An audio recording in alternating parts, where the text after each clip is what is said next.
നമ്മളൊരു hot topic ആയിട്ടാണ് വന്നിരിക്കുന്നത്, പതിവ് പോലെ തന്നെ. അപ്പൊ ഇന്നത്തെ നമ്മുടെ സബ്ജക്ട് സ്ത്രീകളിൽ രതിവികാരങ്ങൾ കുറയാൻ കാരണം എന്ത്, അല്ലെങ്കിൽ സ്ത്രീകളില് രതിമൂർച്ച എത്താത്തതിന്റെ കാരണം എന്ത്. ഇത് ഓൺലി ഫോർ മെൻ വുമൺ അങ്ങനൊന്നുമില്ല. ഇത് രണ്ട് തരം ആൾക്കാർക്കും കാണാം. നിങ്ങൾക്ക് ഇതിൽ എന്തെങ്കിലും എതിരഭിപ്രായം ഉണ്ടെങ്കിൽ എന്റെ കമന്റ് ബോക്സിൽ വന്ന് പറയാം, ഞാൻ റിപ്ലൈ ചെയ്യുന്നതായിരിക്കും. കമന്റുമായിട്ട് വരണ്ട, ഞാൻ മൈൻഡ് ചെയ്തില്ലേ. ഇനി നമ്മുടെ ടോപ്പിക്കിലേക്ക് വരുമ്പോ, ഒരു റിലേഷൻഷിപ്പില് അല്ലെങ്കിൽ ഒരു ദാമ്പത്യ ജീവിതത്തില് ഏറ്റവും അടിസ്ഥാനം എന്ന് പറയുന്നത് ശാരീരിക ബന്ധം തന്നെയാണ്. കാരണം മനുഷ്യനെ സൃഷ്ടിച്ചിരിക്കുന്നത് തന്നെ അതിന്റെ ആഫ്റ്റർ എഫക്റ്റ് ആണ്, അല്ലെ അതിന്റെ പരിണിത ഫലമായിട്ടാണ് മനുഷ്യൻ സൃഷ്ടിക്കപ്പെട്ടിരിക്കുന്നത്. അപ്പൊ എല്ലാ മനുഷ്യന്റെയും അടിസ്ഥാന ആവശ്യങ്ങളിൽ ഒന്നാണ് സെക്സ് എന്നുള്ളത്. അത് ഒന്ന് മനസ്സിലാക്കി വെച്ചേക്കുക. രണ്ടാമത്തെ കാര്യം, പല പെൺകുട്ടികളും വിവാഹശേഷം എന്തോ കാട്ടിക്കൂട്ടലുകൾക്ക് വേണ്ടിയിട്ടാണ് പോയി കിടന്നു കൊടുക്കുന്നത് എന്ന ഒരു മൈൻഡ് സെറ്റ് ഇപ്പോഴും ഉണ്ട്. പല സ്റ്റഡീസിലും പറയുന്നുണ്ട് 80% പെൺകുട്ടികളും ബെഡിൽ സാറ്റിസ്ഫൈഡ് അല്ല, അല്ലെങ്കിൽ അവർക്ക് രതിമൂർച്ച ഉണ്ടാകുന്നില്ല. ഈ ഒരു സബ്ജക്റ്റിൽ ഞാൻ ആൺകുട്ടികളോടാണ് ആദ്യം കുറച്ച് കാര്യങ്ങൾ പറയുന്നത്. ഈ ഫോർ പ്ലേ എന്നൊക്കെ പറയുന്നത് വെറുതെ പേരിന് പറയുന്ന ഒരു സാധനമല്ല, ഇതൊക്കെ ബെഡിൽ ഉപയോഗിക്കാനുള്ള ഒരു സാധനമാണ്. എന്റെ എൻറ്റയർ വീഡിയോ കാണുന്നവർക്കറിയാം, ഈ ഫോർ പ്ലേനെ കുറിച്ച് പറയാത്ത ഒരു വീഡിയോ പോലും ഞാൻ ചെയ്തിട്ടില്ല. ഇതിനെ കുറിച്ച് കൂടുതലാണെങ്കിൽ ഞാൻ ഇതിനായിട്ട് സെപ്പറേറ്റ് വീഡിയോ ചെയ്തിട്ടുണ്ട്, പോയി നോക്കുക. ഫോർ പ്ലേ ഭയങ്കര ഇമ്പോർട്ടന്റ് ആണ്. നിങ്ങളുടെ ഭാര്യ നിങ്ങളോട് വന്ന് പറയില്ല ഫോർ പ്ലേ ചെയ്തു തരാൻ. അത് അവർക്ക് അതിനെക്കുറിച്ച് അറിയില്ലെങ്കിൽ പോലും നിങ്ങൾ വേണം ഇത് മനസ്സിലാക്കി അങ്ങോട്ട് ചെയ്തു കൊടുക്കാൻ. അല്ലാതെ അവരിങ്ങോട്ട് മാസ്റ്റർബേറ്റ് ചെയ്ത് തരട്ടെ എന്നും പറഞ്ഞവിടെ നോക്കിയിരിക്കരുത്.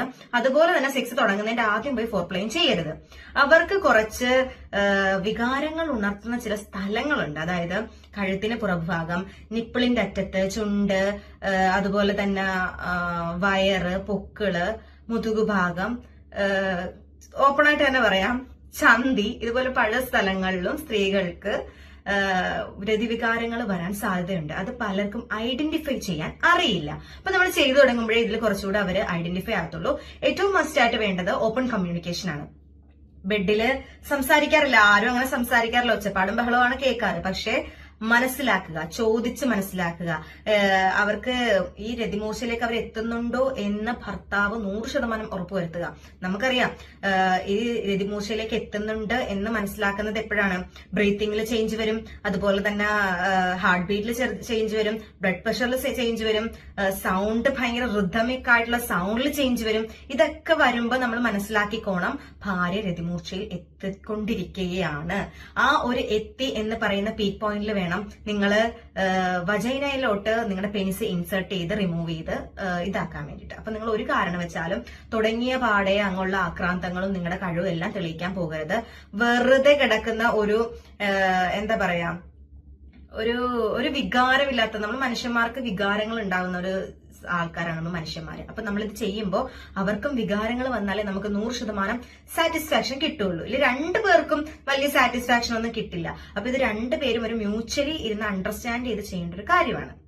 നിങ്ങൾ നിങ്ങളുടെ സമയപരിമിതിയും ധൃതിയും കൊണ്ട് അങ്ങോട്ട് ഇരുന്നിട്ട് കാര്യമില്ല. അവർക്ക് അതിന്റേതായ ഒരു ആംബിയൻസും ടൈമും കിട്ടിയെങ്കിൽ മാത്രമേ അവർക്ക് ഇത് പുറത്തേക്ക് കാണിക്കാൻ പറ്റൂ. നിങ്ങളുടെ അടുത്താണെങ്കിൽ അത് കാണിക്കാൻ പറ്റും. അല്ലാത്ത പക്ഷം അവർ വെറും കാട്ടിക്കൂട്ടലുകൾക്ക് വന്ന് കിടന്നു വരുന്നതാണ്. പല ഭർത്താക്കന്മാരെയും നിർബന്ധത്തിന് വന്ന് കിടന്നു വരുന്നതാണ്. അപ്പൊ നിങ്ങളതൊന്ന് മനസ്സിലാക്കി വെച്ചേക്കുക.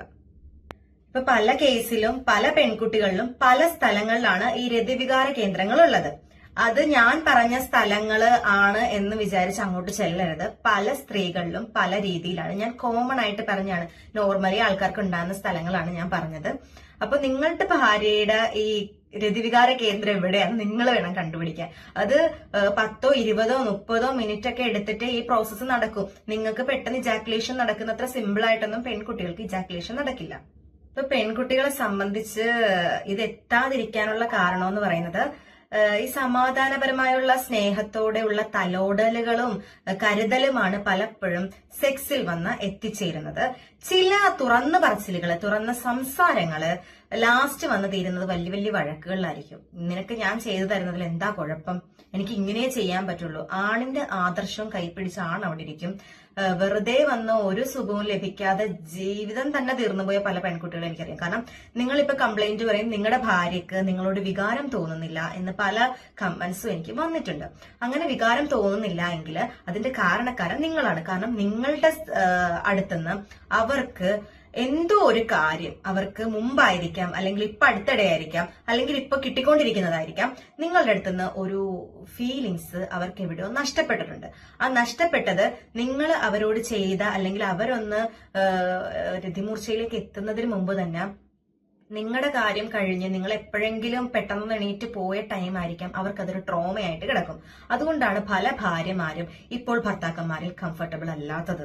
കാരണം മുമ്പത്തെ കാര്യങ്ങളായിരിക്കും, പക്ഷെ അവരിങ്ങനെ ട്രിഗർ ചെയ്തുകൊണ്ടിരിക്കും, എന്റെ ഭർത്താവിന് എന്റെ ഇതിനാണ് ആവശ്യം. കാരണം ഇപ്പോഴത്തെ സിനിമകളും സീരിയലുകളും എല്ലാം ഭയങ്കര റൊമാൻസ് ആണ്. അപ്പൊ ഇതും കണ്ടുകൊണ്ട് വീട്ടിൽ ഇരിക്കുന്ന പെണ്ണുങ്ങൾ എന്ത് വിചാരിക്കും, ഇതൊക്കെയാണ് ലൈഫ് എന്ന്. അപ്പൊ അത്രയും ഒന്നും പോയില്ലെങ്കിലും എന്തെങ്കിലുമൊക്കെ നിങ്ങൾ അവർക്ക് കൊടുക്കുക. അത് കഴിഞ്ഞിട്ടും അവർ അവിഹിതത്തിന് പോവുകയാണെങ്കിൽ അതിൽ നിങ്ങൾക്ക് ഒന്നും ചെയ്യാൻ പറ്റില്ല, നിങ്ങളുടെ ഭാഗത്ത് തെറ്റുകൊണ്ടല്ല. പക്ഷെ നിങ്ങളിരിക്കെ നിങ്ങളുടെ ഭാര്യ ഒരു അവിഹിതത്തിന് പോകുന്നുണ്ട്, അല്ലെങ്കിൽ നിങ്ങളിൽ തൃപ്തനല്ല എന്നുണ്ടെങ്കിൽ അതിന് ഒരേ ഒരു റീസൺ, അത് നിങ്ങൾ തന്നെയാണ്.